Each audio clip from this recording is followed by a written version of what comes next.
जय गुरुदेव। मेरे प्रिय साधकों और दर्शकों, मैं योगाचार्य हेमंत अपने स्पिरिचुअल ज्ञान रहस्य चैनल में आपका सभी का स्वागत है। आज तक त्राटक सीरीज में बहुत सारे त्राटक साधना के बारे में देखा है, उसके नियम, फलश्रुति आदि के बारे में देखा है। आज मूर्ति त्राटक साधना के बारे में देखेंगे। वीडियो पसंद आए तो लाइक करें, सब्सक्राइब करें और शेयर करें। यह साधना उच्च कोटि की साधना है। यह साधना में स्थान और समय का विशेष महत्व है। यह साधना से ईश्वर का साक्षात्कार का अनुभव आता है।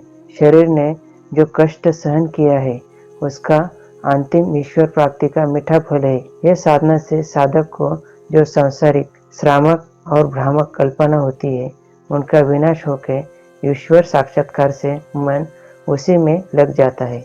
सांसारिक हाल, अपेष्टा, कष्ट आदि से मनुष्य जब तंग आता है तो वो पश्चाताप से परेशान होकर उसके मन में वैराग्य उत्पन्न होता है। उसी समय वो सोचता है कि नहीं चाहिए संसार, वो तकलीफ।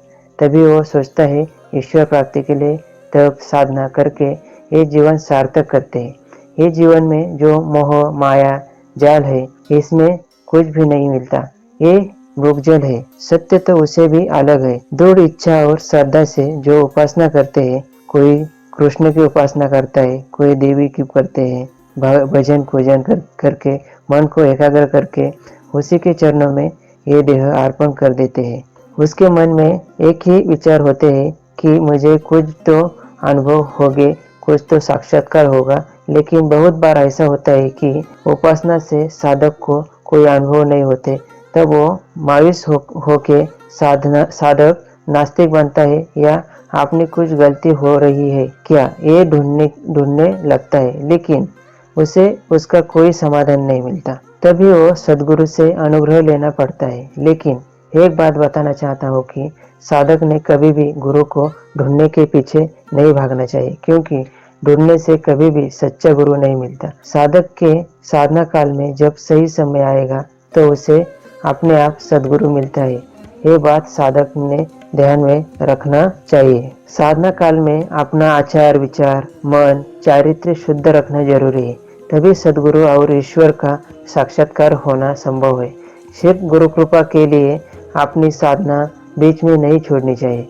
ईश्वर प्राप्ति की प्रबल इच्छा और जिद्द साधक के पास होनी चाहिए।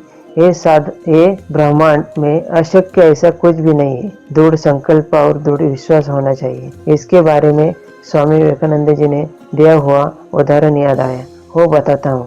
उससे ये पता चलेगा कि अपना मन कितना दृढ़ होना चाहिए। महान देवर्षि नारद मुनि एक बार जंगल से जा रहे थे। तभी उन्हें एक मनुष्य ध्यान अवस्था में दिखाई दिया।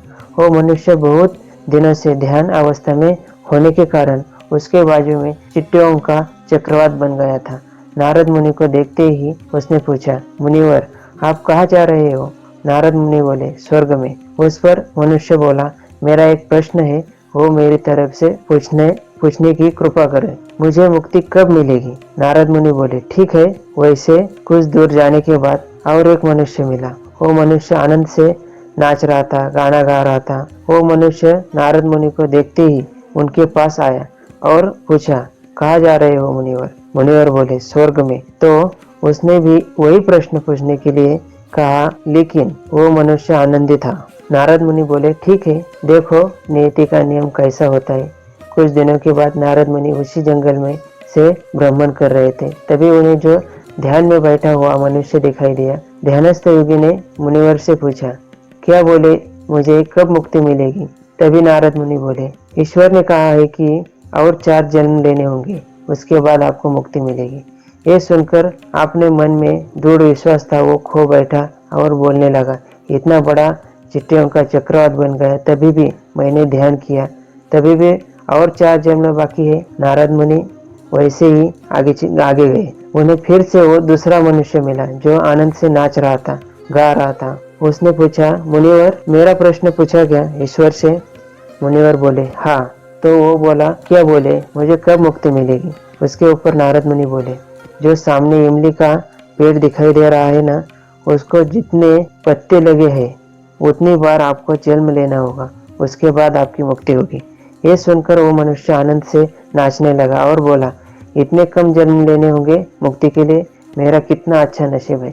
उसी समय आकाशवाणी हो गई, बेटा तुझे अभी इसी क्षण मुक्ति मिलेगी। उसे अपने दृढ़ विश्वास और संकल्प का बख्शीश ईश्वर ने दे दिया। वो इतनी जन्मों तक साधना करने के लिए तैयार था। वो किसी भी बात से हार मानने वाला नहीं था, लेकिन वो पहला मनुष्य खाली 4 जन्म से ही अपना संयम खो बैठा। आपके पास संयम और दृढ़ संकल्प होना होगा तो आपको सर्वश्रेष्ठ फल मिलेगा ही। एक कथा से आप समझ गए होंगे कि संयम और दृढ़ विश्वास कितना जरूरी है। साधक ने निरंकार भाव से रहना चाहिए। ईश्वर के सामने मैं कुछ भी नहीं हूँ, मुझे सिद्धि भी मिली तो वो ईश्वर की कृपा है, ये उसी की महिमा है। ये विचार सरणी साधक के मन में हमेशा होनी चाहिए। बिना कोई अपेक्षा किए हुए साधना हमेशा अच्छा फल प्रदान करती है। बहुत सारे साधक ऐसे होते हैं कि साधना सिद्धि हासिल करने के उद्देश्य से करते हैं। वो सिद्धि मिलती तो मेरा नाम होगा, प्रसिद्धि होगी, मेरा जय जयकार होगा, ये सोचकर जो लोग साधना करते हैं उन्हें कभी भी सिद्धि नहीं मिलती। वो सिद्धि साधक से और दूर दूर चली जाती है।